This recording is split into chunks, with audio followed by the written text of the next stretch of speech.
The chandeliers of the Westwood Hotel glowed like frozen constellations, their light spilling over velvet gowns and tailored tuxedos.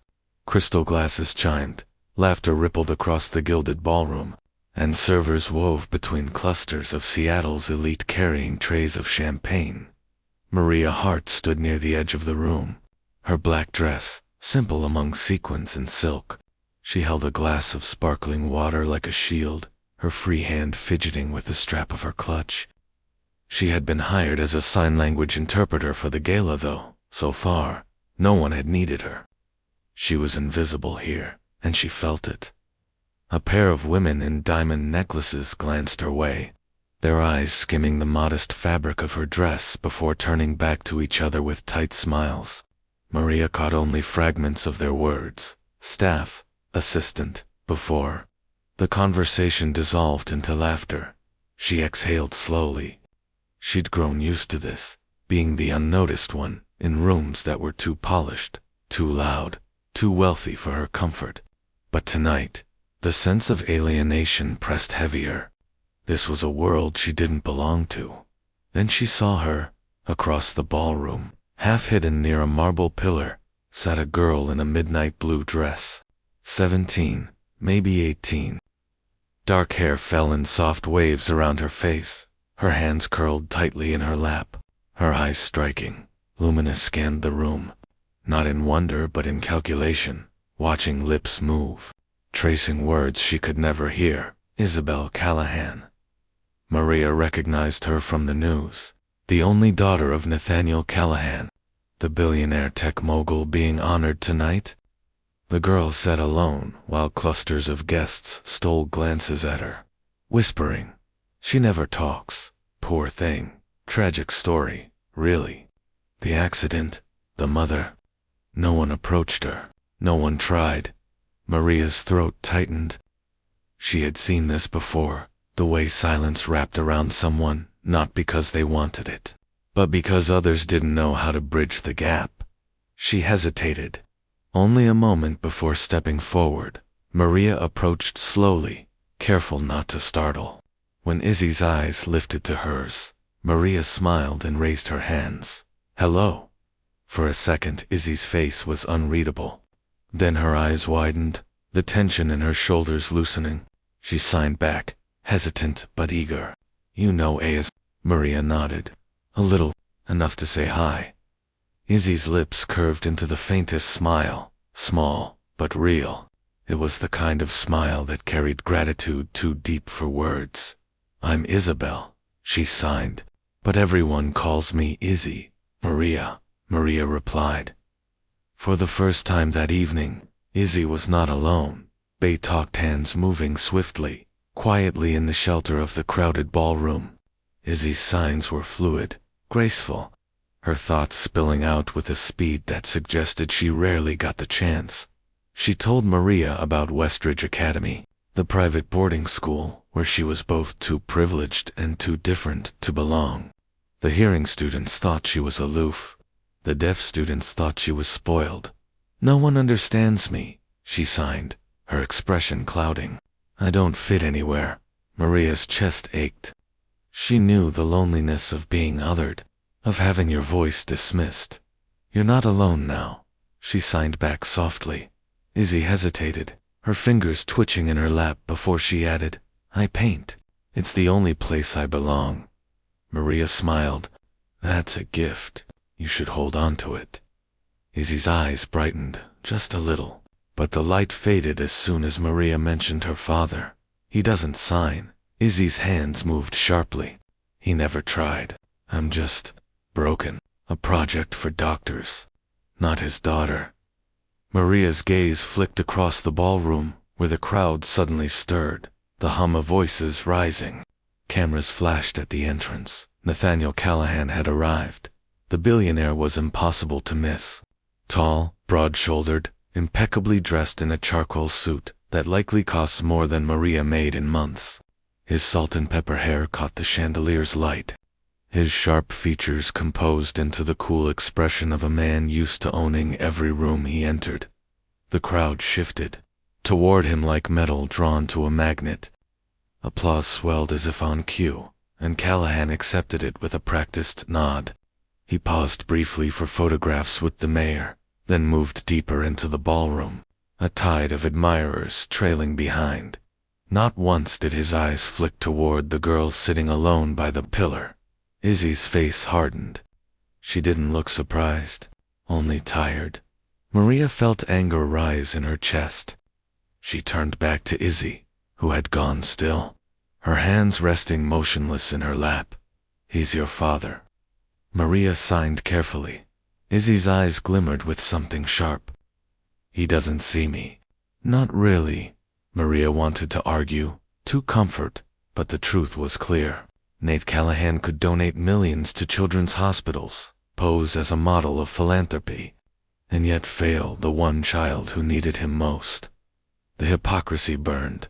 Maria's hands dropped slowly to her sides, but her resolve hardened. She hadn't come here to fight, but she also hadn't come here to stay silent. As the night unfolded, Maria stayed near Izzy. She translated small conversations when staff members approached with questions, though most avoided the girl entirely. She caught glimpses of Nate laughing with investors, his glass never empty, his gaze fixed anywhere but his daughter's direction. At one point, a photographer swept past, gesturing for Izzy to join her father for a staged picture. Izzy stiffened, reluctant. Nate barely looked at her, simply beckoned with an impatient wave, as though she were another accessory to complete the portrait. Maria's stomach twisted.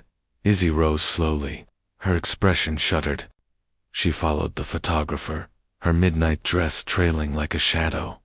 Maria stayed behind, but her eyes never left the scene, and in that moment, as she watched father and daughter pose together beneath glittering lights, yet separated by a silence neither could break, Maria Hart made a quiet vow. She would not let this girl disappear into the background again.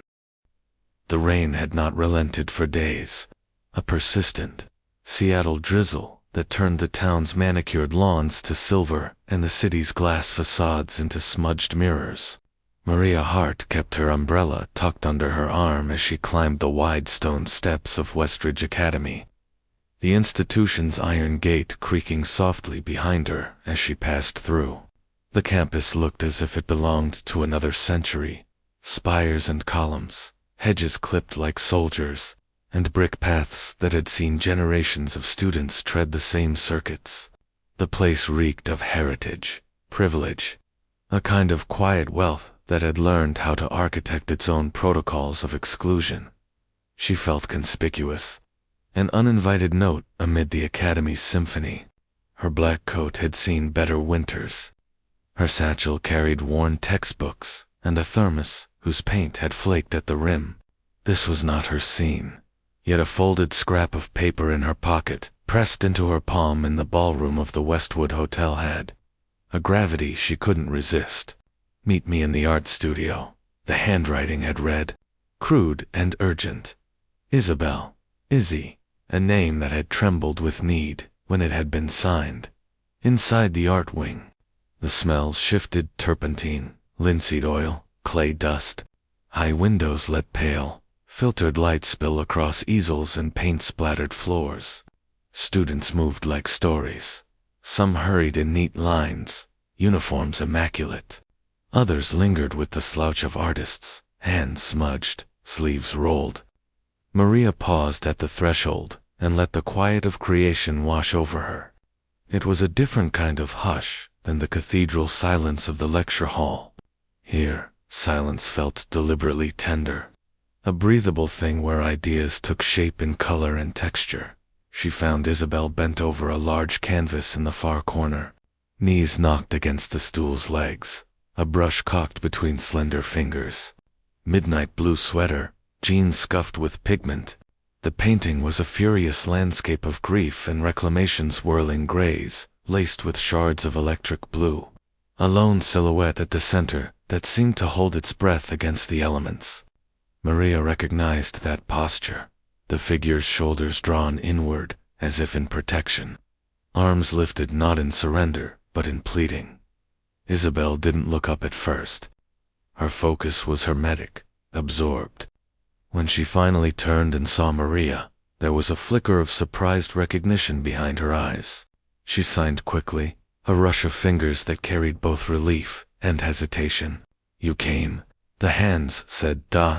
Maria had practiced in modest ways since she had studied American Sign Language at night classes in effort to expand her options, and because language, in any form, felt like a bridge. She smiled and answered with a small, careful sign. "Of course." Isabel gestured toward an empty stool. Maria sat, and for a quiet moment, they both watched the painting as if it were the only thing that mattered. The brush strokes were angry in places and impossibly tender in others, a contradiction that mirrored the girl who had made them. "You work in the city?" Isabel signed, the movement staccato with curiosity. "Yes," Maria answered, fingers slow and clear. "I interpret at events sometimes. Tonight I was at a gala." Isabel's lips ticked in amusement at the word, the Westwood. She signed the name as if it tasted familiar and sour. "I saw you there. You looked different, not like them." A brief, humorless laugh escaped her. Maria felt the familiar sting of being measured and discounted. She had experienced it, enough people assuming that because her dress wasn't couture, or her shoes not designer, she was an accessory to service. "I don't like their parties," she signed. "They feel loud." Isabel's hands trembled slightly. "Loud and empty." She flicked her fingers toward the window where students passed by like small ships. "No one talks to me. They talk at me." That simple observation, "they talk at me," hung between them with the weight of truth. Maria's own history hovered close at hand.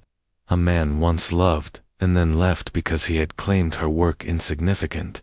Eric had smoothed the words into a quiet cruelty. "It's not a real career," he had said. The phrase like a cold stone that had eventually washed away whatever softness she had allowed herself for him. She had left him, not with a slam, but with a precise, necessary closing of a door, in the studio. Isabel's hands moved on, describing the small torments of her life at Westridge. Hearing students called her standoffish when she kept her peace. Deaf students accused her of having it easy because of the family name. The art teachers praised her palette but never reached beyond technique to ask the unformed questions about her inner life. She learned that praise could also feel like distance, an appraisal that valued the surface and ignored the person beneath it. "They think I'm privileged," she signed, the motion sharp. "They think money proves everything. They don't understand the quiet part, where you listen and you are not listened to." Maria's chest tightened. She had always been fond of the idea that language could stitch people back together. She placed both hands on the edge of Isabel's canvas, careful not to smudge the wet paint. "Do you always paint here?" she asked. Isabel's eyes brightened for a moment. "Mostly. It's the one place I don't need to translate." She pointed to a small corner of the canvas where a tiny handprint had been pressed into the thick oil in act of leaving. A mark one could claim as her own. "My mother liked to paint. She taught me colors like songs." At the mention of her mother, Izzy's face folded, and a quiet shadow passed over her expression. Maria signed slowly, "I'm sorry.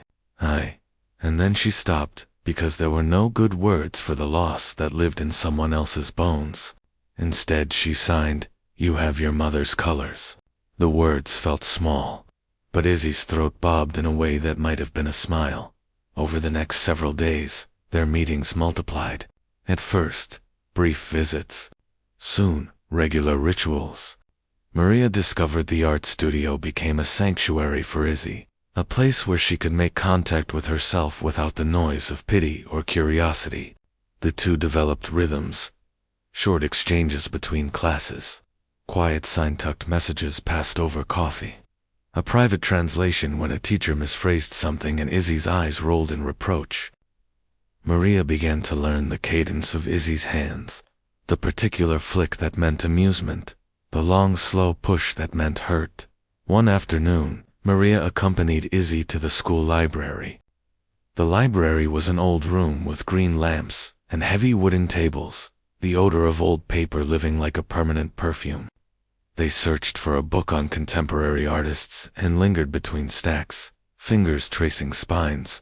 A group of hearing girls drifted by, and one of them paused, tossing a tight smile over her shoulder. "Isn't that the Callahan heiress?" the girl whispered. Her voice carried enough for the nearby tables to pick up, sharp as a dropped shell. "She acts like she's better than us." Isabel's shoulders tensed. Maria could feel the prick of heat under the girl's collarbone. Maria signed under her breath, "Do you want me to say something?" Isabel shook her head minutely, but her jaw clenched. "No, I'm used to it." Maria felt anger-dole and hotness at the throat. She had been on the receiving end of similar barbs when she had been younger. Her imperfect clothes and chosen profession a target for scorn. She also felt a protective clarity.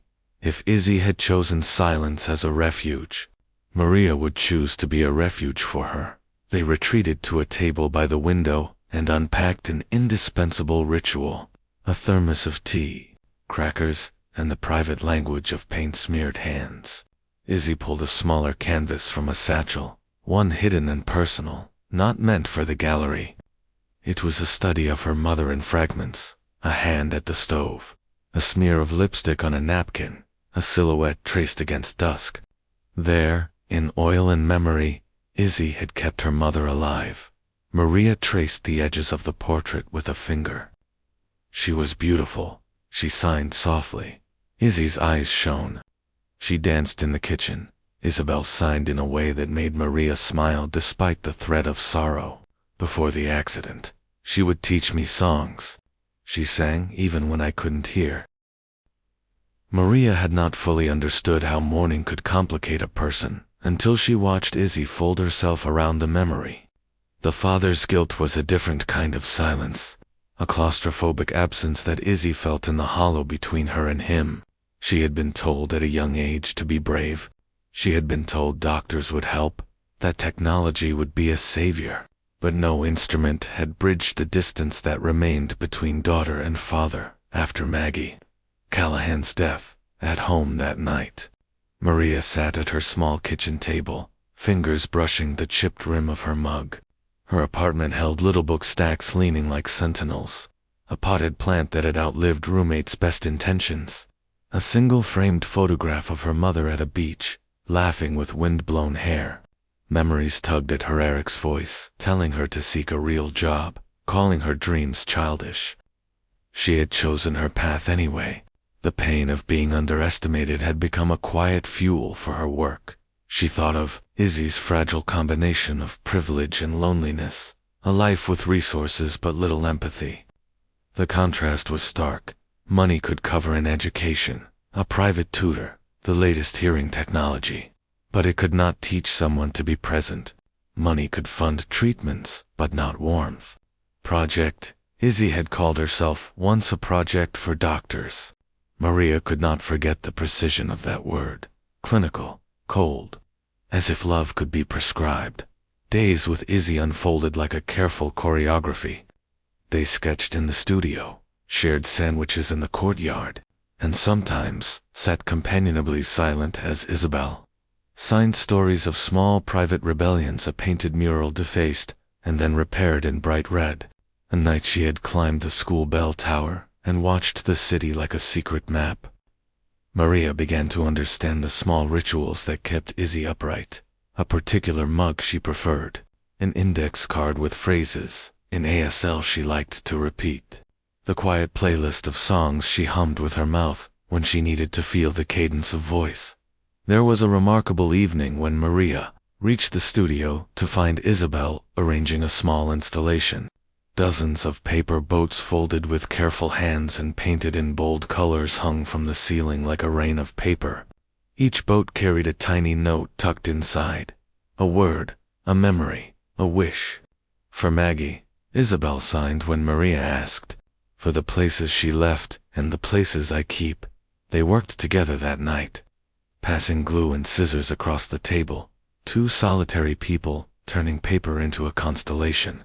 At one point, Isabel paused, eyes distant, and signed a fragment. I wanted him to be angry, but not absent. I wanted him to be human. Maria felt the ache in that sentence as if it were her own, the desire not simply for anger, but for the messy, imperfect presence of someone who loved you enough to fail and then to try again. It was a yearning, Maria recognized. It had driven her to ASL classes, 2 nights of study, to the determination that had carried her through lonely work. Time wore gentle grooves into their friendship. Maria became the person Izzy texted when she wanted to share a scribble of a painting or a line of a poem scribbled on an index card. Izzy became the girl Maria thought of when she woke in the night, the one who had trusted a stranger in a ballroom enough to fold a note and offer a meeting. When the Academy newsfeed featured an article about an upcoming student showcase, Izzy sent Maria an image of the flyer, a tiny triumphant signature. "I'm showing." Maria answered with a rigid thumbs-up sign she'd learned that morning, and Izzy laughed out loud, a sound raw with relief. The first time Izzy let Maria witness a breakdown in private. It was because she had finally exhausted the brittle armor pride had built. After a day when a parent at the showcase had questioned whether Izzy's work reflected real struggle and suggested she needed more direction, Izzy slammed her studio door and cried until the salt of her tears left tracks down her cheeks. Maria sat with her as the sobs came, palms resting on the girl's back. She did not try to fix it. She did not offer aphorisms. She stayed. She signed occasionally. "You are brave. You are Sinand." Izzy sniffed, hiccuped out a laugh that turned into a rueful smile. When Izzy finally calmed, she looked up at Maria, and in the single fierce motion of her hands, she signed, "Thank you for not looking away." Maria's response was not poetic. She signed simply, "I wasn't going to." And in that studio, amid turpentine and paper boats, and the smallest of human acts, the scaffolding of something like family began to take shape, tentative, imperfect, utterly real. The Callahan residence stood like a palace on the northern edge of Lake Washington, its glass walls glittering against the evening sky. From the driveway, Maria Hart could already hear the muted sounds of a gathering, the clinking of glasses, the measured hum of conversation that rose and fell with the ease of practiced wealth. She had not expected to find herself here again, not so soon after meeting Izzy at Westridge. But when the girl had pressed a note into her hand that morning, "Please, come tonight, Roof Terrace. I need you there," Maria had felt the weight of both urgency and trust. Now she stood at the threshold of a world she had never belonged to. A valet took her coat, disappearing into a hall lined with abstract paintings in gilded frames. Maria followed the sound of voices up the sweeping staircase and through French doors that opened onto the rooftop terrace. The city spread out below, skyscrapers catching the last light of day, the lake shimmering like polished steel. String lights glowed in neat rows above the terrace, casting everything in a soft golden wash. Clusters of guests stood in conversational knots, men in tailored suits, women draped in evening gowns that whispered luxury with every movement. Waiters moved silently among them, balancing trays of champagne flutes and bite-sized delicacies Maria couldn't name. She adjusted the strap of her bag, suddenly aware of her modest black dress, the kind chosen for practicality rather than spectacle. She searched the crowd until her eyes found Isabel. Izzy stood near the far railing, apart from the chatter. She wore a simple emerald dress, her dark hair falling over her shoulders. But even from a distance, Maria saw the tension in her posture, shoulders squared too tightly, chin lifted in defiance, hands folded against herself as if to keep from being swept away. Around her, conversations ebbed and flowed, but no one approached. To them, she was scenery present, silent, easily ignored. Maria started forward, but movement near the entrance caught her eye. Nathaniel Callahan had arrived. The shift in the atmosphere was immediate. Conversations hushed, then swelled with fresh energy as heads turned toward him. He was taller than she remembered, broad-shouldered in a charcoal suit that looked sculpted rather than sewn. His hair was neatly combed back, his expression a careful blend of charisma and distance. Photographers flanked him, their cameras flashing, while associates clustered nearby, eager for a word, a smile. A handshake on Nathaniel acknowledged them with small nods, but his gaze swept past his daughter as though she were another piece of the terrace decor. Maria felt a sharp pang in her chest. It wasn't until one of the photographers gestured that Nathaniel turned toward Izzy. "Come here," he said, his voice carrying easily across the terrace. Izzy stiffened. She hesitated a second too long before stepping forward. The photographer guided them together, arranging them side by side before the city skyline. Nathaniel placed a hand on her shoulder, light enough to look paternal, but distant enough to feel staged. Maria edged closer, drawn by instinct, through the camera's lens. Father and daughter looked perfect. The grieving widower turned visionary, the daughter blossoming under his guardianship. But Maria was close enough to see the truth, the slight flinch in Izzy's shoulders, the way her eyes glazed as though she had learned to survive these performances by retreating inside herself.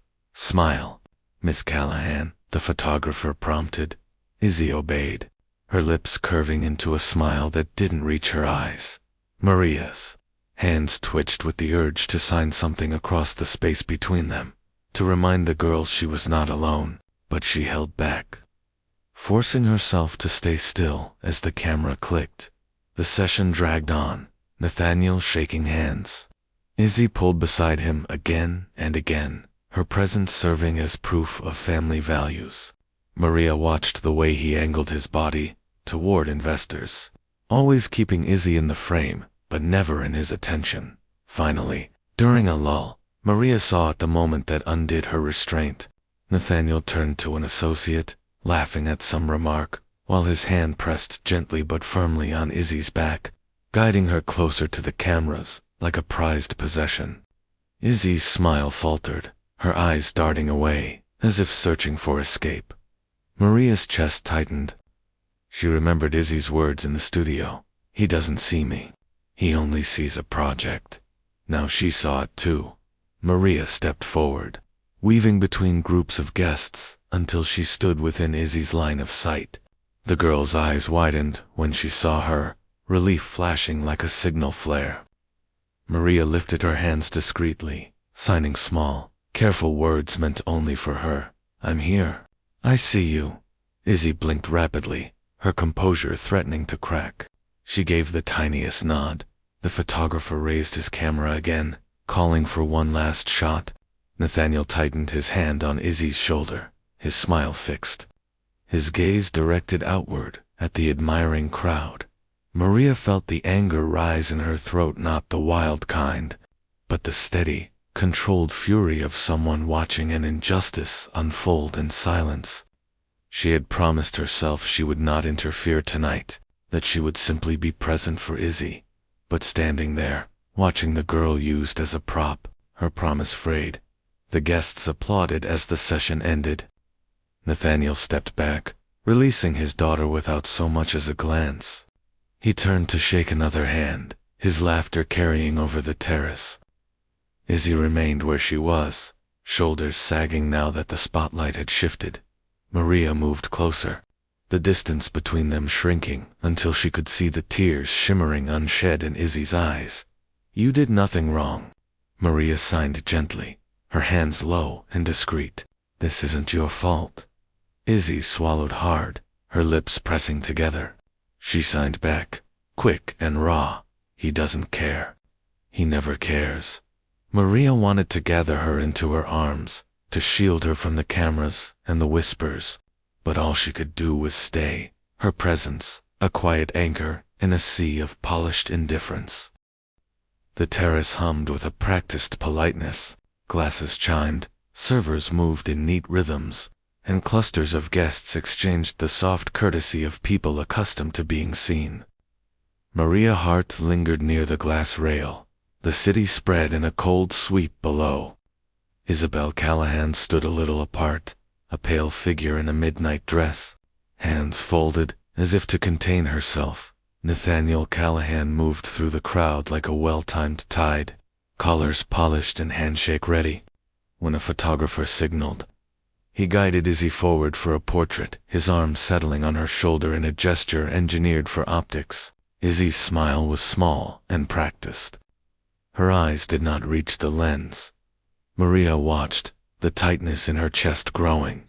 So many philanthropic evenings traded public virtue for private absence.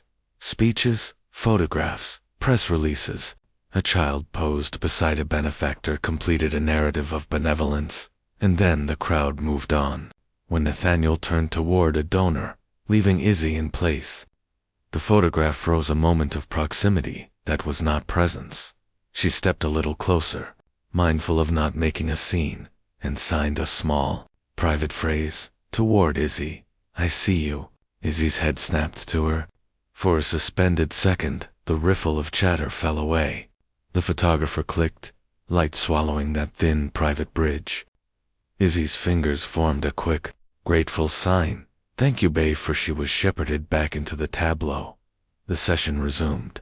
Nathaniel laughed with practiced warmth, his attention intentionally outward, toward investors and cameras. He kept Izzy in frame, useful and composed, yet his gaze never settled on her for more than a professional fraction. Maria felt a steady swell of something like anger clean-edged, not chaotic at the spectacle. She crossed the short distance until she stood within a few measured paces.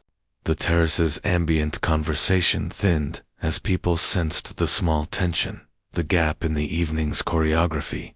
Nathaniel turned, his smile an automatic shape.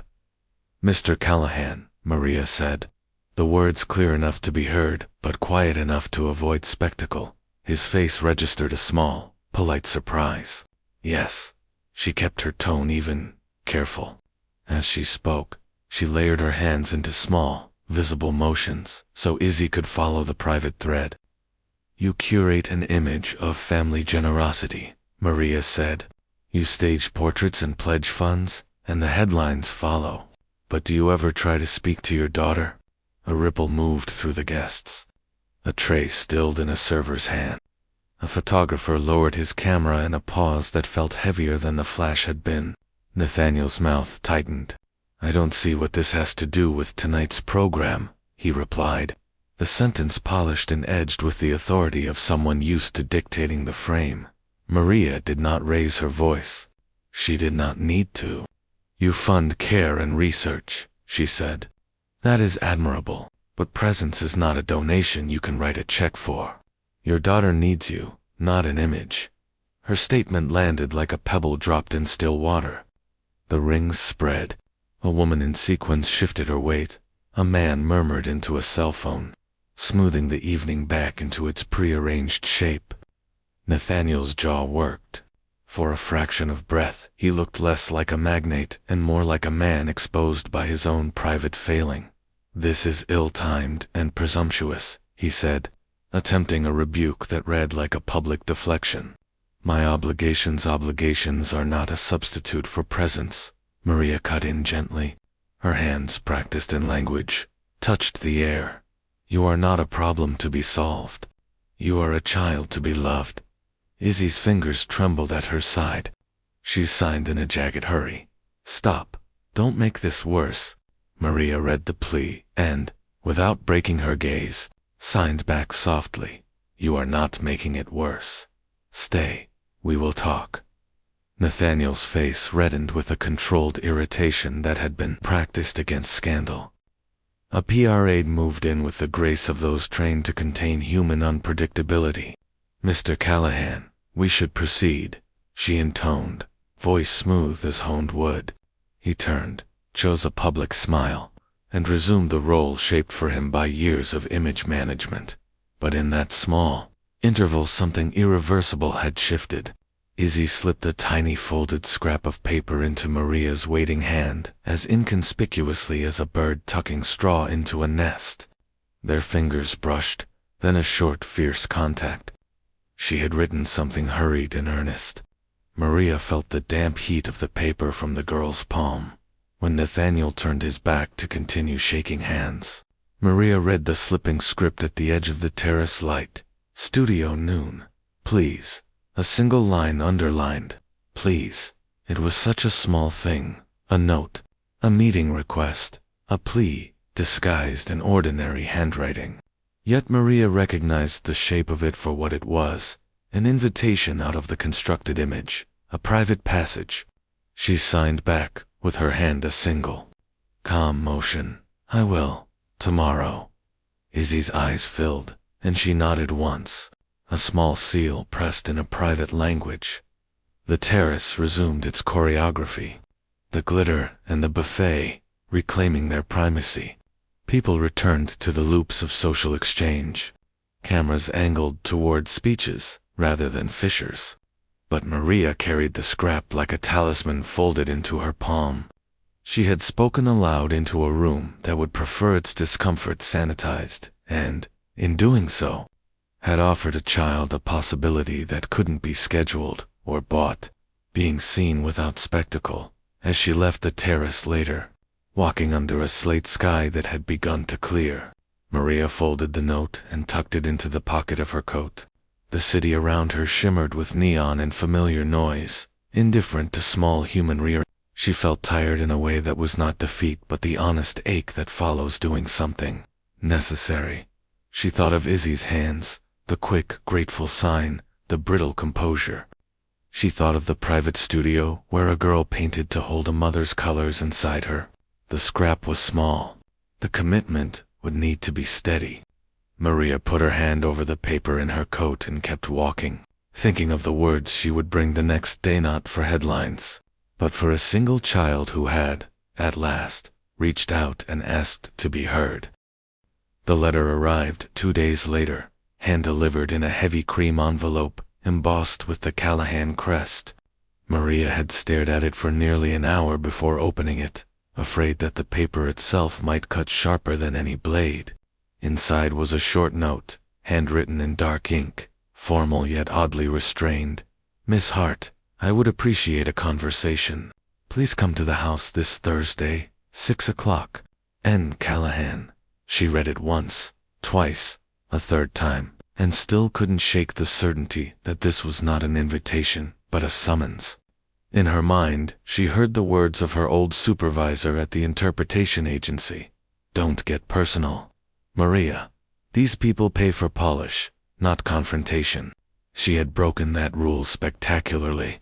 And now, standing in her modest apartment with the paper trembling between her fingers, she wondered if she had set fire to her career for the sake of a single truth. By Thursday evening, she almost convinced herself not to go. But Izzy's small folded note studio, noon, please still lived in her coat pocket. Maria couldn't ignore it. Whatever awaited at the Callahan residence, she had to face it. The car that collected her was black and silent, driven by a man whose uniform was pressed into lines sharp enough to cut glass. They wound through the tree-lined avenues of the northern shore until the Callahan estate rose before them, like a modern cathedral of glass and steel. The house seemed less a residence than a proclamation. Walls of reflective windows, stone columns, terraces cascading toward the lake. Lights glowed warm behind the panes, though the structure itself felt cold. A fortress built to display power. Maria's shoes clicked faintly against the marble as she was led inside. The foyer stretched upward into vaulted ceilings, where a chandelier glittered with hundreds of crystal drops. Oil paintings of muted landscapes lined the walls, interrupted here and there by enormous canvases as work, she realized with a start. Bold splashes of color, fractured forms, desperate strokes that clashed violently with the serenity of the curated art around them. The juxtaposition made her chest ache. Even here, Izzy was both present and hidden. Her art displayed like evidence of talent, but stripped of context. Her voice echoing silently in a house that rarely listened. Miss Hart. The voice came from the stairwell. Nathaniel descended with deliberate calm, his suit a deep navy that seemed to absorb the dim light. Up close, away from the flattering glow of a gala. Maria saw the lines carved into his face, tired grooves around his mouth, a hardness between his brows that spoke of sleepless years.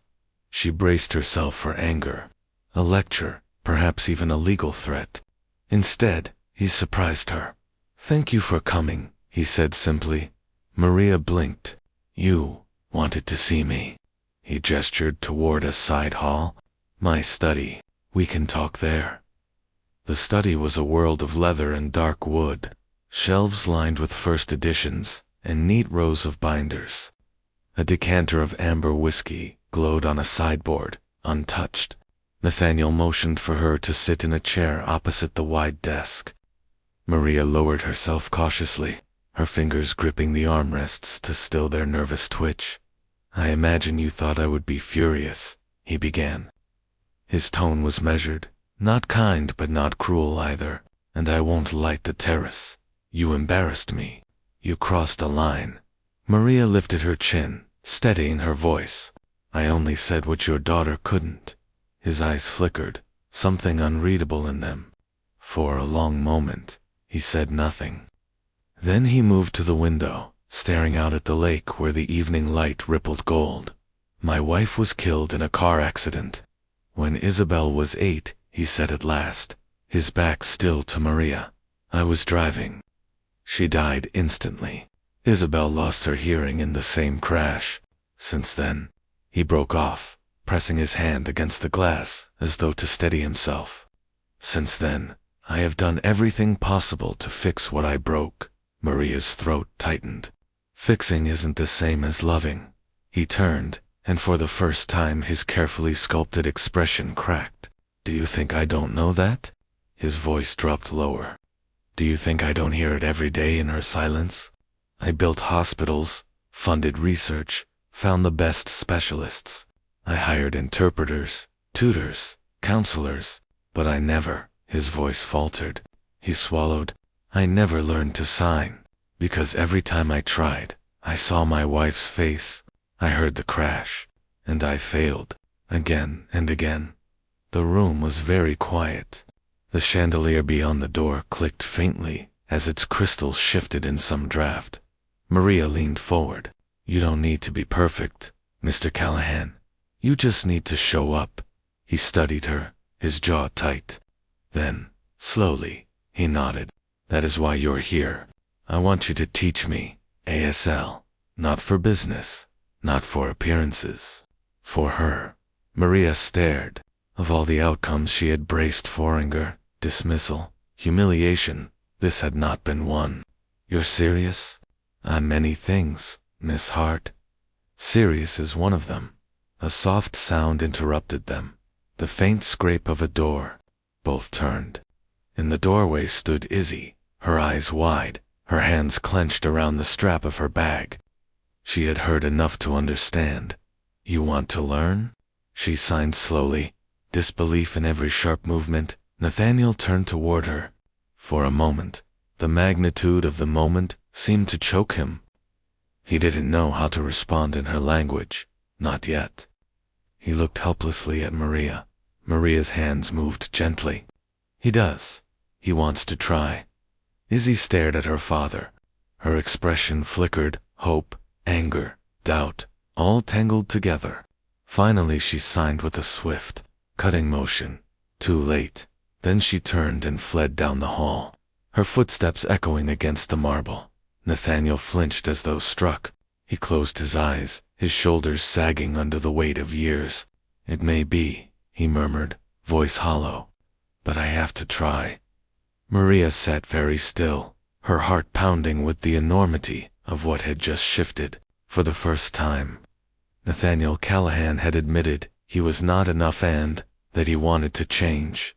And for the first time, Maria wondered if maybe, just maybe, there was a way forward for this broken family. Maria did not leave immediately. Nathaniel insisted, almost awkwardly, that she'll stay a little longer. "There are things you should see," he said, his tone caught between command and plea. She followed him down a wide hallway that branched from the study. The corridor was lined with canvases, half were stately landscapes, framed in gilt, but the others stopped Maria cold. They were, unmistakably, Izzy's. Bold slashes of crimson, jagged strokes of ink black, splinters of blue, caught in violent collision. Some bore delicate details, hand half-formed and eyes staring through the wreckage. Words in faint pencil, nearly hidden by layers of paint. Maria stepped closer to one. Canvas where the lower half dissolved into smears of gray. A single phrase ghosted near the edge. "Can you hear me?" Her chest tightened. She imagined Izzy standing in this very hall, placing her work against the walls of power and silence. The contrast was unbearable. Loyal landscapes whispering comfort beside a teenager's unfiltered grief. Nathaniel's voice was low. "I told the staff to hang them here. I thought perhaps it would encourage her, make her feel recognized." Recognized? Maria turned, or displayed. He flinched but did not argue. Instead, he gestured toward a larger canvas at the end of the corridor. It was different, less rage, more ache. A figure stood alone on a shoreline, a faceless silhouette with hands raised as if calling across an ocean. Above, the sky bled from storm into gold. "She painted that last winter," Nathaniel murmured. "She wouldn't tell me what it meant." Maria did not need an explanation. She read it as clearly as if Izzy had signed the words herself. "I am calling. Why won't you answer?" In the drawing room, the air smelled faintly of sandalwood and polished leather. Nathaniel poured himself a drink but did not touch it. He sat opposite Maria, his posture collapsing in a way she had never seen in public. "When the accident happened," he began, voice raw, "I was behind the wheel. Catherine begged me not to drive that night. I'd been at a board meeting. Too much wine, too little sleep. But I insisted. I thought I could manage. I lost control on a slick patch of highway. One moment, headlights. The next, silence." Maria sat still, letting the confession breathe. She died before help arrived. Isabel was unconscious, bleeding. When she woke, she couldn't hear. I told myself I would atone by giving her everything. Doctors, therapies, the best schools. I thought, if I threw enough money at it, she wouldn't feel what I felt, that I had destroyed everything that mattered. His hands shook. The glass remained untouched. But every time she signed to me, I saw Catherine's hands. I couldn't bear it. So I stayed behind interpreters, walls, distance. I told myself she'd understand one day, that I was protecting her. But she only saw absence. Maria's throat ached. "She doesn't need your penance, Mr. Callahan. She needs you." He let out a broken laugh. "You say it as if it's simple." "It is simple," Maria said gently. "Not easy, but simple." The sound of footsteps drew their attention. Izzy entered, shoulders tense, eyes rimmed red. She must have circled back after her earlier flight.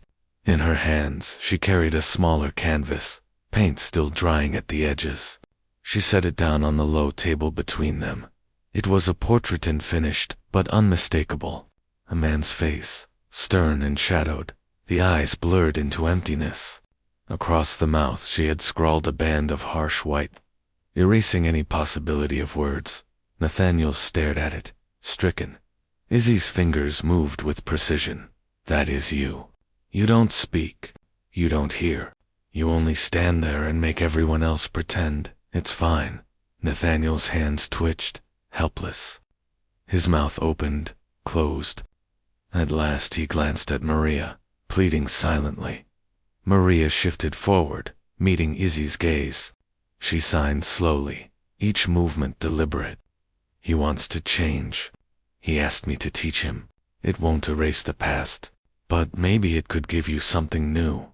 Izzy's expression trembled, a crack in the wall of her fury, but she snapped it shut again, signing with sharp intensity. "He always decides without me. Always. Now he decides to learn." "Now?" Nathaniel's voice cracked. "Tell her." He stopped, caught himself, then forced the words. "No, don't tell her." "I will." He clenched his fists, then raised them, clumsy and uncertain. His fingers formed awkward shapes, incomplete, but the attempt was unmistakable. "I'm sorry."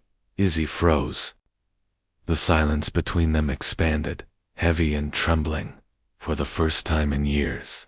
Her father had spoken directly, without interpreter, without shield. Not perfectly, not even fluently, but with his own hands. Her eyes filled. But her answer was jagged.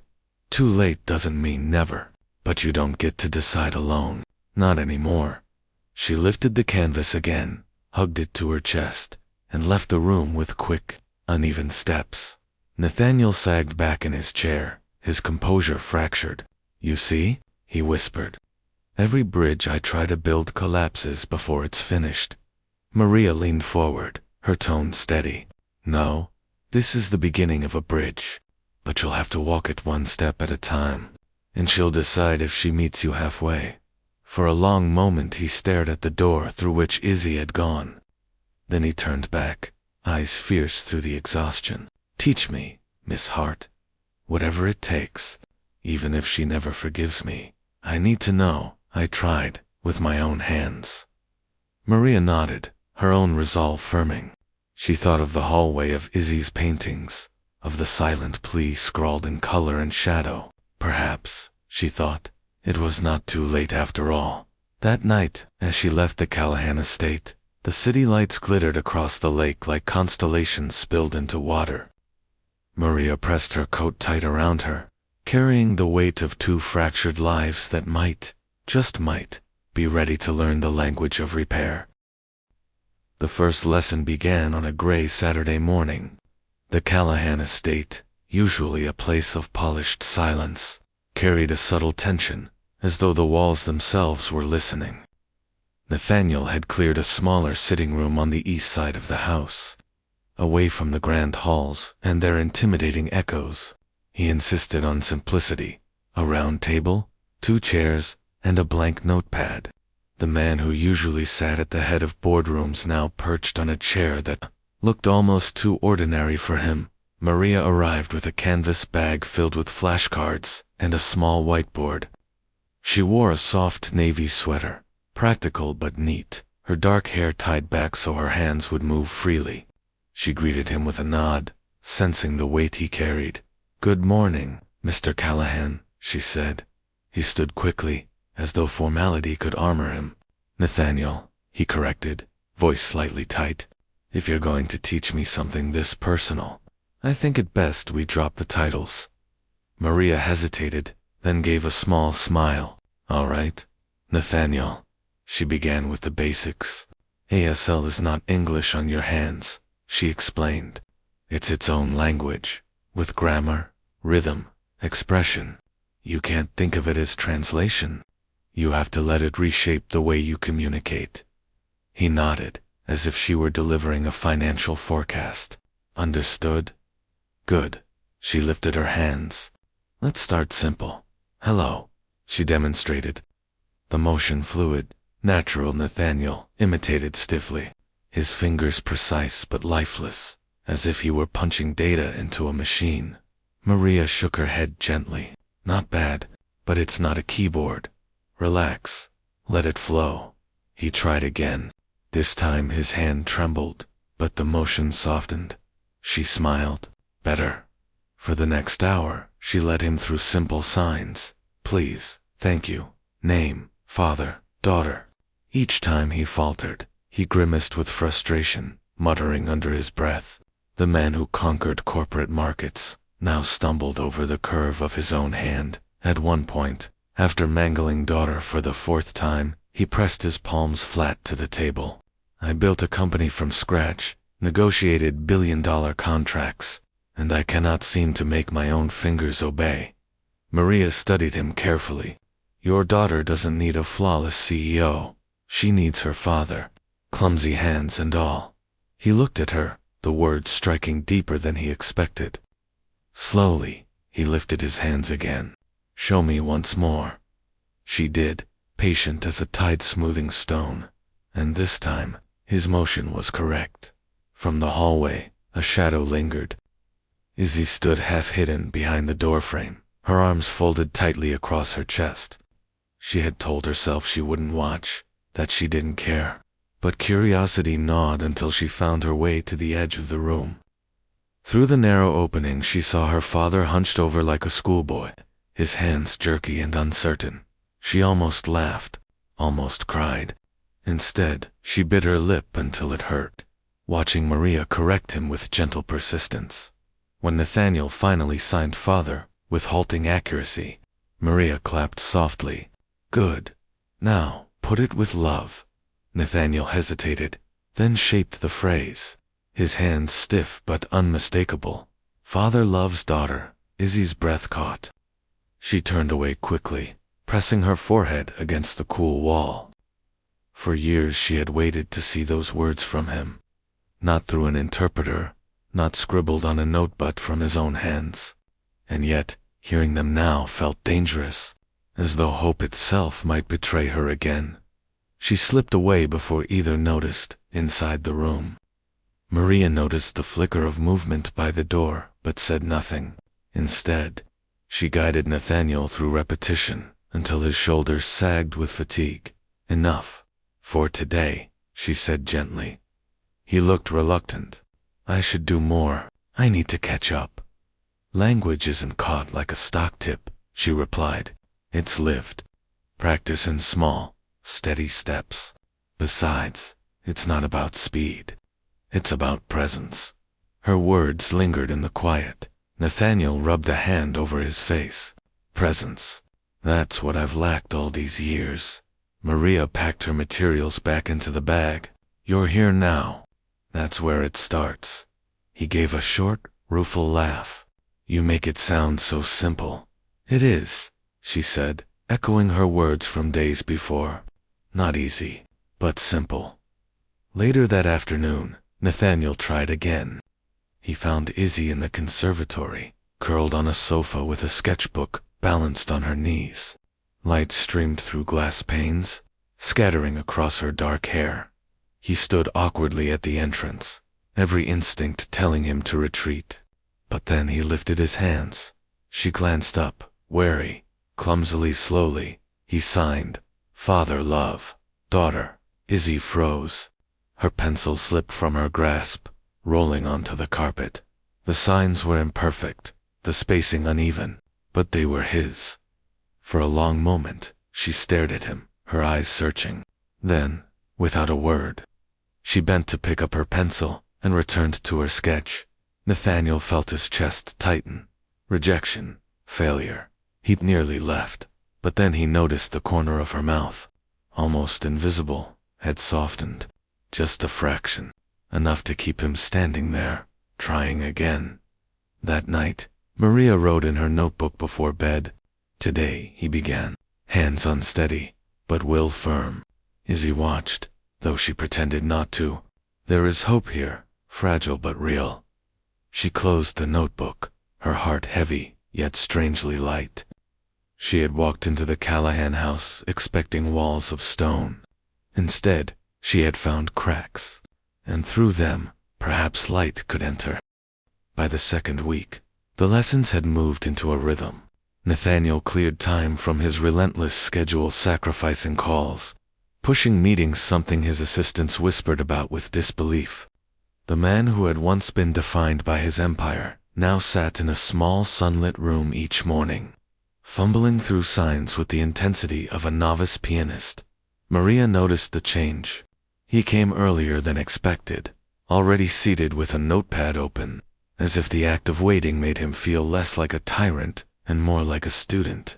His suits, always immaculate, looked rumpled by the end of each session. The control that marked his life seemed to melt in the effort of forming each imperfect gesture. On a Tuesday morning, she introduced him 2 sentences. Not just words, she explained. Phrases that mean something. He leaned forward, concentration burning in his gaze. Try this, she said, lifting her hands. I am proud of you.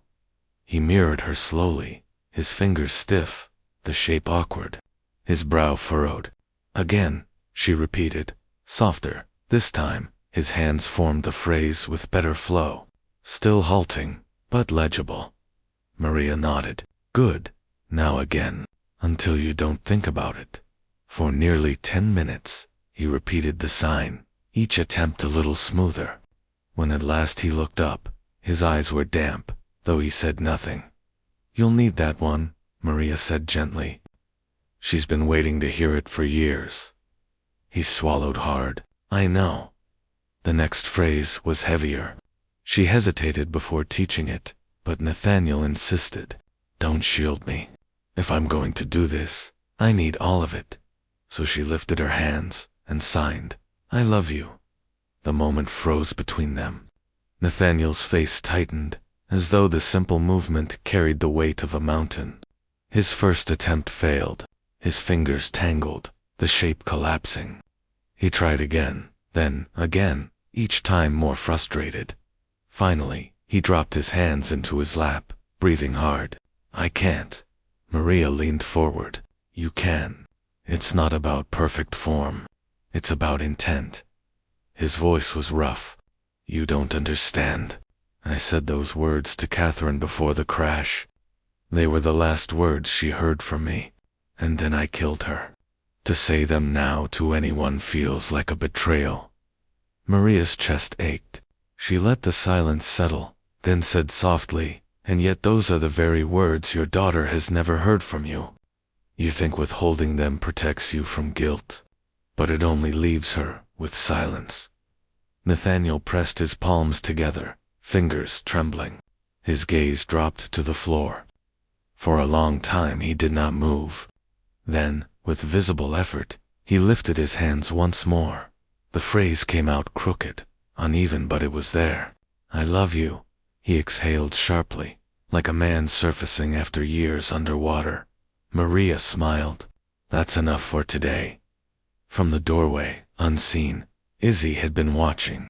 She had grown skilled at silent observations, lipping into corners where adults assumed she wasn't looking. She had seen her father stumble, curse under his breath, nearly give up. And she had seen him lift his hands again.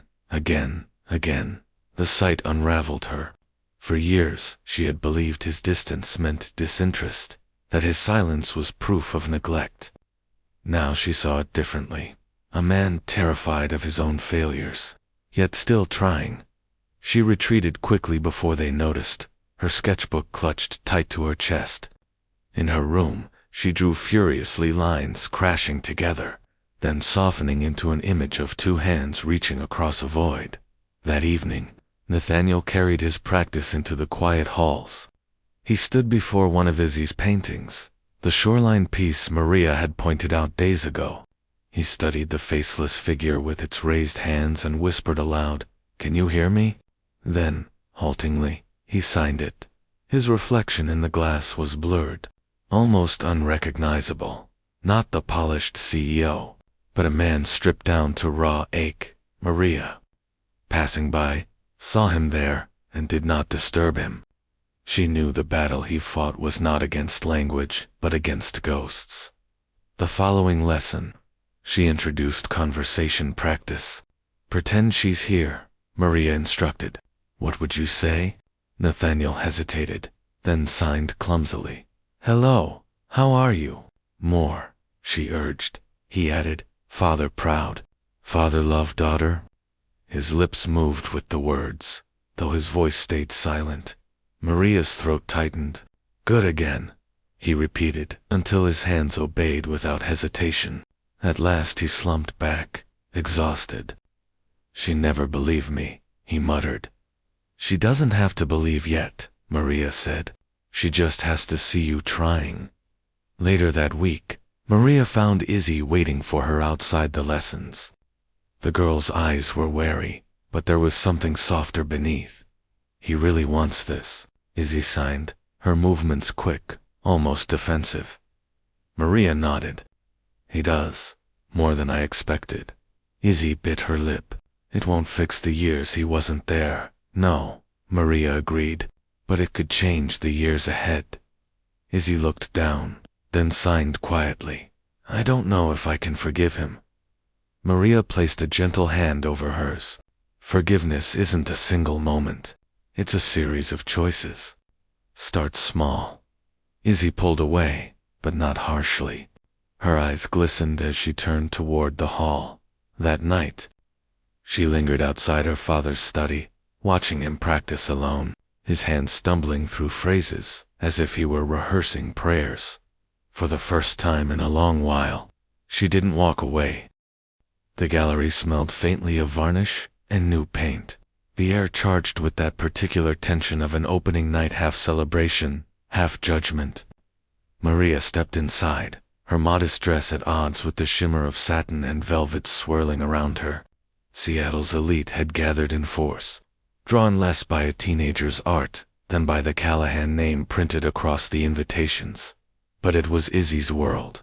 Tonight, the walls bloomed with her work, each canvas an unfiltered fragment of her voice.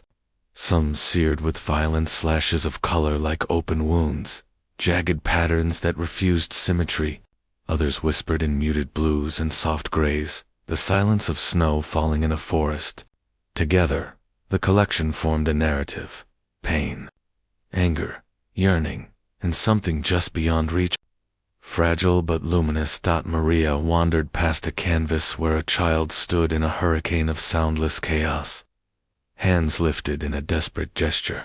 Near it, a painting dissolved into gold, a horizon breaking open after storm, a placard read, "After silence."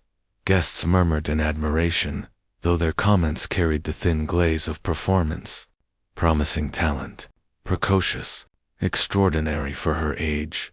They spoke as though critiquing technique, unwilling to acknowledge the raw wound bleeding through the pigment. Maria's gaze found Izzy across the room. The girl stood stiff in her midnight dress, shoulders squared, eyes darting with mistrust. A glass of sparkling cider sweated in her hand.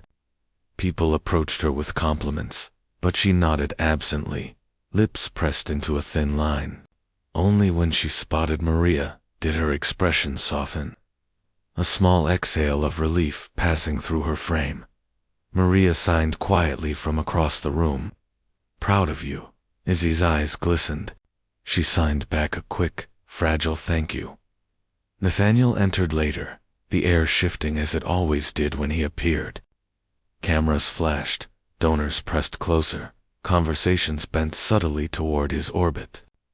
He wore a dark suit, his posture impeccable, the armor of authority firmly in place. Yet Maria, watching closely, noticed something different. His hands twitched slightly, as though rehearsing words he was desperate and afraid to release. He made the obligatory rounds, shaking hands, accepting congratulations on his daughter's gift. Izzy stood nearby, her expression carved from stone. She had learned to endure these evenings as another performance. But then Nathaniel stopped before the largest canvas. The shoreline painting now expanded into a triptych, storm on one side, dawn on the other, and between them, a faceless figure with hands raised in silent call. He stared at it for a long time. The crowd hushed, sensing the weight of his attention. At last, he turned toward Izzy. Maria's heart pounded. She knew what was coming. Nathaniel lifted his hands. Slowly, carefully, he signed, "Father, proud of you." The crowd gasped, not in comprehension, for few understood the language, but at the sheer break in choreography. The CEO, the billionaire, had set aside words and chosen silence filled with meaning.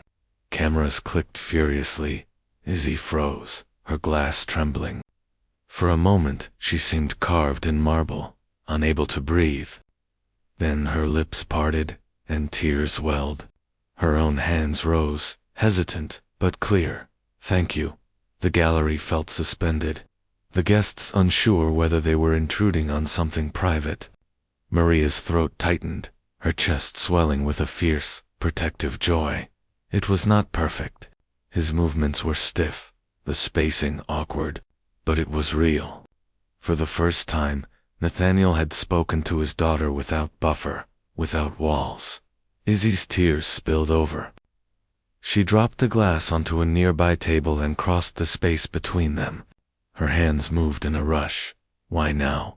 Why not before? Nathaniel swallowed, his jaw trembling. He signed haltingly, Maria whispering the words aloud for those who could not follow. I was afraid. I failed. But I am here now. Izzy's breath hitched. She stared at him as though seeing him for the first time. Then she shook her head and stepped back, emotions too sharp, too tangled. She could not forgive yet. Not here. Not before strangers. The crowd erupted into applause, misinterpreting the exchange as a triumphant family moment. Donors beamed. The press captured photographs destined for morning headlines. But beneath the surface, Maria saw the truth. Father and daughter balanced on a knife's edge.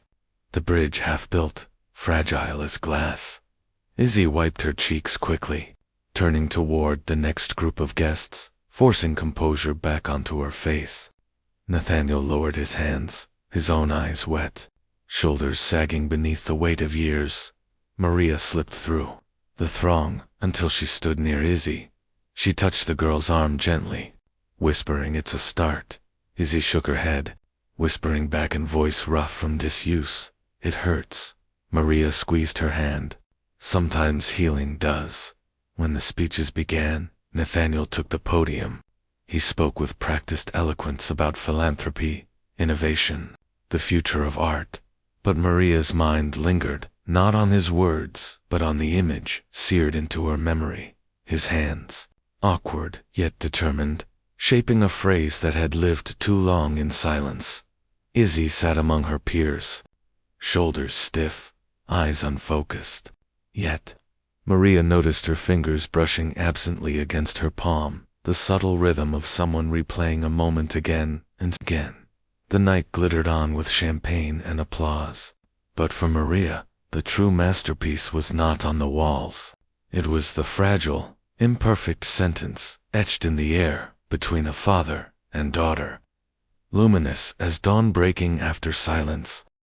The speeches flowed like wine, one dignitary after another, offering practiced phrases of praise.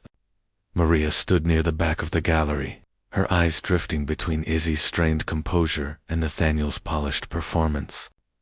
The evening had already been heavy with revelation, but the weight in the air told her something more was coming. Nathaniel returned to the podium, this time with an expression sharpened into authority.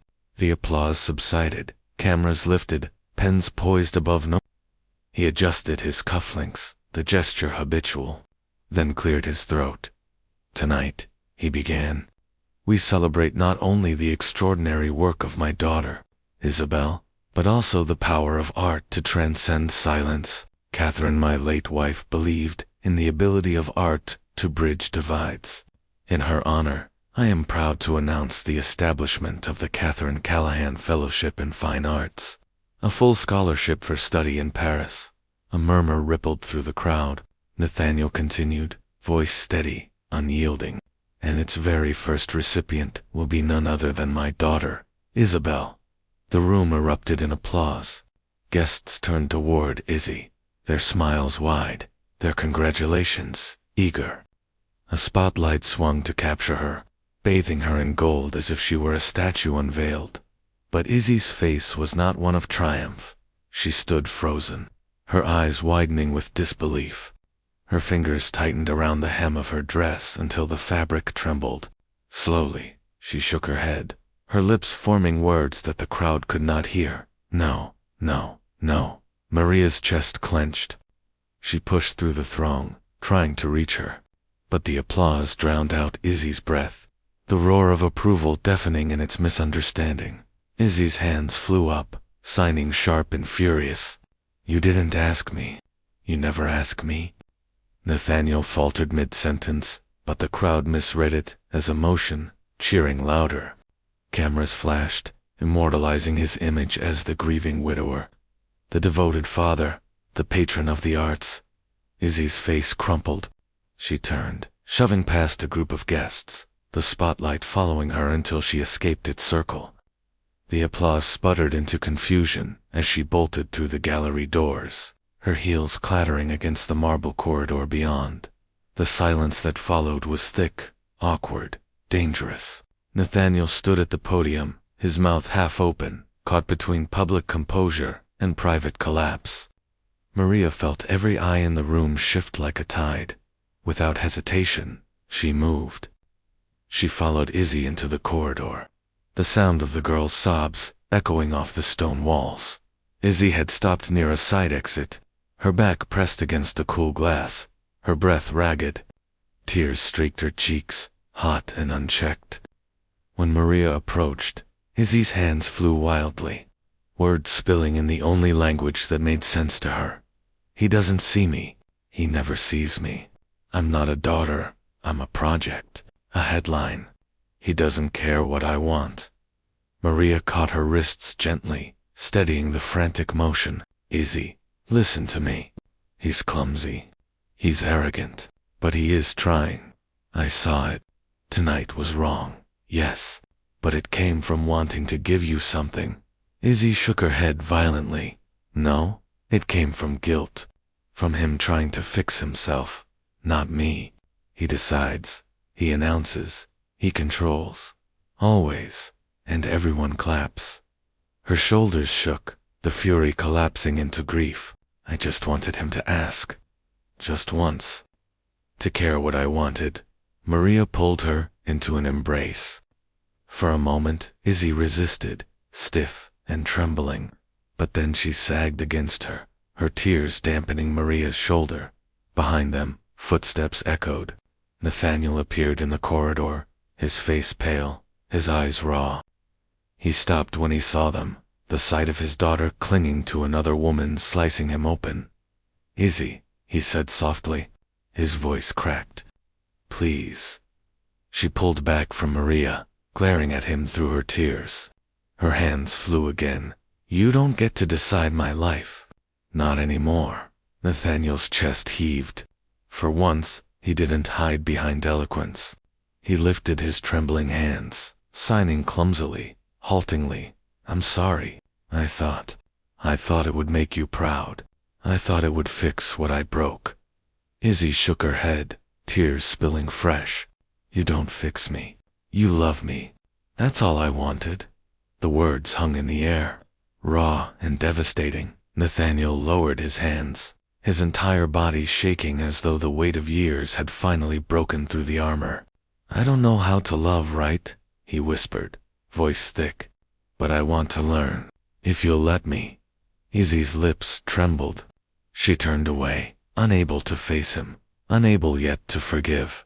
Maria stepped back, giving them space, though her heart ached with the fragility of the moment. This was no gallery performance, no staged reconciliation. This was the fracture, the wound laid bare, and in that wound, perhaps, the first chance for real healing. Back in the gallery, the crowd waited, restless, murmuring among themselves. They would read tomorrow's headlines as triumph, see photographs of a father honoring his wife and daughter. But the truth had unfolded here, in the shadowed corridor. Not a triumph, but a reckoning. Maria knew this night would not end in resolution. The bridge remained broken, but the fracture was finally visible, no longer hidden beneath applause. And sometimes, she thought, seeing the wound was the only way to begin to mend it. The classroom was dark, except for the faint glow of street lamps bleeding through the tall windows. The faint hum of a vending machine filled the silence, broken only by the restless scrape of a chair against linoleum. Izzy sat at one of the desks, knees pulled up to her chest, sketchbook unopened before her. She had fled here, after the gallery, retreating to the one place where she could breathe without cameras, without applause, without the crushing weight of her father's decisions. Maria had tried to follow, but Izzy had shaken her head, signing sharply, "Not you. Him." So Maria had lingered at the edge of campus, watching, waiting, trusting that tonight the truth had to come from father and daughter alone. The door creaked. Nathaniel entered slowly, his shadow stretching across the floor. He looked older than Izzy had ever seen, him tie loosened, jacket folded over one arm, the armor of the CEO stripped away. For a long moment he stood in the doorway, Uncertain if he was welcome, Izzy lifted her head. Her eyes were swollen, her cheeks blotched from crying. Her hands moved before he could speak. "You always find me when it's too late." He closed the door gently, the click echoing through the empty room. "I know," he said. His voice was hoarse, heavy. "But I'm here now." She shook her head, fingers sharp with anger. "Now doesn't erase before. 9 years. 9 years you sent me away, visited only with a translator, smiled for pictures. I was a problem to manage, not a daughter." Nathaniel flinched as if the signs were blows. He stepped closer, then stopped when she stiffened. His hands rose clumsily, his movements halting but deliberate. "I was afraid. Every time I looked at you, I saw her. The night I killed her, I thought I couldn't be what you needed." Izzy's chest heaved. "So you left me alone? You built hospitals, wrote checks, made speeches, but you couldn't sit with me. You couldn't even say goodnight without someone else's voice." The words hit like stones. Nathaniel pressed a hand to his face, dragging it down as though he could wipe away the years. "You're right," he whispered. "I failed you. I thought money could build the life I destroyed, but all it did was build walls between us." He lowered himself into the desk across from her, no longer towering, no longer untouchable. His eyes shone wet in the dim light. "I sent you away because I thought specialists could give you what I couldn't. But the truth is, I was running. From my guilt. From you. From myself." Izzy's hands trembled. "And what about me? I was a child. I needed you. I needed my father. Not tutors, not therapists. Just you." Nathaniel's chest caved at her words. He reached across the desk, but stopped short of touching her. His voice cracked. "I know, and I can never give those years back. But if you'll let me, I want to give you now. The years ahead. Not as an obligation, not as a headline, as your father." Her tears spilled fresh, her anger colliding with longing. "I don't know if I can trust you," she signed, sharp and small. "Every time I hope, you decide for me again. You take control. You don't ask." Nathaniel closed his eyes. His hands lifted, slower this time, as though carrying weight. "Then tell me, what do you want?" Izzy froze. No one had ever asked her that, not her teachers, not the family friends who praised her talent, not even him. For the first time, her father's hands formed a question meant only for her. She signed slowly, as if afraid the answer would break her. "I want to choose. My school, my art, my life. I want you to stand beside me, not in front of me." Nathaniel's breath shuddered. "Then that is what I will do." The room fell silent, the promise fragile, suspended between them. Izzy looked at him for a long time, searching for cracks, for insincerity. All she saw was a man stripped, bare, terrified, broken, but finally reaching. Her hands lifted, hesitant. "I'm still angry." His lips trembled into the ghost of a smile. "You should be. I deserve it." She stared, then exhaled a shaky laugh through tears. It wasn't forgiveness, not yet, but it was the beginning of something that might grow into it. For the first time in years, father and daughter sat across from each other without walls of translators or applause.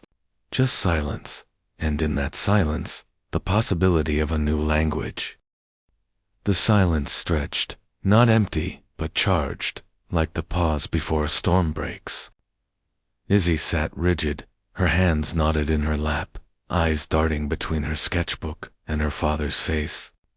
Nathaniel stayed perfectly still across the desk, as if afraid that any sudden motion might shatter the fragile thread binding them. Finally, Izzy signed, the movements sharp with exhaustion. "Words are easy. Promises are easy. What if you change your mind tomorrow? What if this is just another show?" Nathaniel shook his head quickly. "No show," he said aloud, then forced his trembling hands into motion. His fingers formed halting shapes, not graceful but deliberate. "I'm learning for you, not for them. For you." Izzy's throat tightened, She had wanted to hear those words for so long, yet now that they were here, she didn't know how to let them in. Her chest burned with conflicting truths. Anger at the years lost. Yearning for the father she had missed. Terror of being disappointed again. Her hands flew back, almost desperate. Do you know what it was like? Waiting at school with other kids. Their parents came for performances, for games, for birthdays. You sent someone else. Always someone else. I pretended I didn't care. But I did. Every single time, I did. Nathaniel's face crumpled. He leaned forward, elbows on the desk, burying his hands in his hair. For a long moment he couldn't look at her. When he raised his head, tears streaked the lines of his cheeks. I told myself you'd be stronger without me, then my presence would only remind you of loss. But I see now it wasn't strength I gave you. It was loneliness. He reached across the desk again, palm open, stopping just short of her hand. His fingers shook as he lifted them slowly into the air. The phrase came out uneven, broken by emotion, but unmistakable. I love you. Izzy's breath caught. The room tilted around her. For years those words had been a phantom, something she heard from teachers, from well-meaning friends, but never from him. To see them now, formed by his own unsteady hands, was almost unbearable. Her own hands trembled as she lifted them, answering not with anger but with something raw and trembling. I wanted to hear that my whole life. Nathaniel let out a strangled sob. His chair scraped back as he rose, moving around the desk, though he hesitated with every step. He paused just in front of her, uncertain, as though awaiting permission. Izzy looked up, tears streaming silently. Slowly, she extended her hands toward him. It was not forgiveness yet, but it was invitation. Nathaniel sank to his knees beside her desk, lowering himself until they were level. His arms encircled her cautiously, as if she might vanish at a touch. For a heartbeat, Izzy remained stiff, caught between fury and longing. Then, with a broken cry, she collapsed against him, her thin shoulders shaking. He held her tightly, his cheek pressed to her hair. I love you, he whispered again, the words spilling not just from his mouth but from his hands, repeating the sign over and over against her back. I love you. I love you. Izzy clung to him, fingers fisting in his shirt. She signed against his chest, the motion muffled but clear. Don't leave again. Not ever. Nathaniel's tears soaked into her hair. Never, he signed fiercely. Never again. The two of them stayed locked in that embrace for a long time, the hum of the vending machine the only witness. Maria, waiting quietly in the hallway, pressed her hand to her mouth as tears slid down her cheeks. She had not intruded, but she knew in her bones that something sacred had happened inside that classroom. When at last father and daughter pulled apart, their eyes were red, their faces wet, but something had shifted, not healed not yet, but no longer broken beyond repair. Izzy wiped her face, her movements shaky. I'm still angry, she admitted, her hands slowed. Nathaniel nodded. You have every right, but I will stay. Even in your anger, I will stay. She gave a small, crooked smile through her tears. Then maybe we can start over. He nodded again, hope flickering through exhaustion. Yes, he whispered aloud. We'll start from here. And for the first time, both believed it was possible. The auditorium buzzed with anticipation. Rows of folding chairs creaked as families settled in, bouquets of flowers wrapped in cellophane, clutched tight in proud hands. The air carried the scent of fresh-cut roses and polished wood. On stage, a banner hung across the curtain. Westridge Academy Class of 20X Commencement Ceremony. Nathaniel Callahan sat in the front row, an unfamiliar guest in this humble space. For decades, he had occupied balconies at symphonies, leather seats at boardrooms, the private boxers of stadiums. But here, on a simple metal chair, among parents with modest cameras and scuffed shoes, he looked oddly at home. His suit was pressed, his shoes shone, but his posture carried no arrogance, only anticipation, threaded through with nerves. Beside him sat Maria, her dark dress understated, her hands folded neatly in her lap. She glanced at him now and then, noting the way his knees bounced, the restless flick of his fingers against his thigh. 6 months of lessons had given his hands fluency, though still accented with stiffness. Yet the movements had begun to live in him, the way a melody becomes muscle memory. Behind the curtain, Izzy waited. She smoothed the front of her graduation gown, her breath shallow, her palms damp. The cap tugged awkwardly at her hair, and the tassel tickled her cheek. But it was not the ceremony itself that made her heart pound. It was what she was about to do when her name was called. The applause swelled. She walked across the stage with steady steps, the click of her heels swallowed by the roar of clapping hands. She accepted her diploma with a small bow, but instead of leaving the stage, she turned toward the podium. The room quieted, curious. Maria leaned forward, her chest tight with pride. Nathaniel's fingers curled into fists on his knees. Izzy lifted her hands. "Good evening. Thank you for coming." The interpreter, on stage, echoed her signs aloud for the audience, but Izzy's hands carried the true power. She continued, her movements deliberate, graceful, charged with years of silence now broken. "When I was little, I thought silence was emptiness, that it meant absence. But I've learned it can hold more than noise ever could. Anger, grief, but also love, hope, and the conversations that matter most." Her gaze swept the room, steady. "For a long time, I believed I wasn't seen. Tonight, I stand here because I am no longer invisible. My art has given me a voice, but more than that, I have found people willing to listen." Her eyes flicked to the front row. Nathaniel's vision blurred. He blinked furiously, refusing to miss a single sign. Izzy's hands trembled slightly as she finished. "To my father, thank you for learning to hear me. And to Maria, thank you for teaching both of us. This diploma is not just mine. It belongs to the family we are rebuilding." The applause that followed thundered through the hall, rising like a wave. Cameras flashed, parents cheered, students whistled, but in the front row, Nathaniel simply pressed his face into his hands, overcome. After the ceremony, the courtyard filled with balloons and laughter. Students clustered for photos, mortarboards tilted at wild angles. Maria stood to the side, holding Izzy's bouquet of sunflowers while the girl posed with friends. Nathaniel lingered nearby, awkward among the other fathers, until Izzy returned and handed him her cap. She signed playfully. "Hold this. Don't drop it." He grinned, signing back. "Yes. Ma single quotes M." Maria laughed softly, warmth flooding her chest at the sight. That evening, the three of them stood together on the steps of the academy, for a press announcement carefully orchestrated, yet deeply personal. Reporters gathered, cameras poised.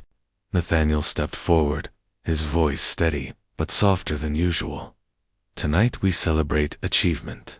But more importantly, we celebrate connection. In honor of Catherine Callahan, and in partnership with my daughter Isabel and Miss Maria Hart, we are establishing the Catherine Callahan Foundation. Its mission is to support arts and education for the deaf community, because every voice, spoken or signed, deserves to be heard." Maria signed his words as he spoke, her motions fluid. Izzy stood between them, her hands clasped in front of her, pride flickering across her face. "And one more condition," Nathaniel added, glancing at Maria with the barest smile. "Every staff member of the foundation will learn ASL. We will not build walls of translation between us. We will build bridges." The crowd erupted in applause. Flashbulbs lit the night. But for the three of them, the moment was not about headlines. It was about promise. Izzy turned toward her father, her hands rising. "I'm proud of you," Nathaniel answered without hesitation, his movements sure. "I love you." Maria stood beside them, tears burning her eyes. She thought of the girl she had first seen alone at a glittering gala, ignored by the world. She thought of the man who had once hidden behind silence. And she thought of this moment, where silence had been transformed into language, into family. Above them, the night sky stretched vast and endless. For the first time, it felt like home. The office space was modest compared to the towers Nathaniel usually commanded. It sat on the corner of a refurbished brick building in downtown Seattle, sunlight streaming through tall industrial windows.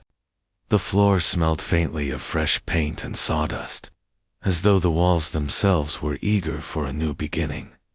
Maria arrived first, a stack of folders balanced against her hip. She wore her hair loose today, the soft waves framing her face.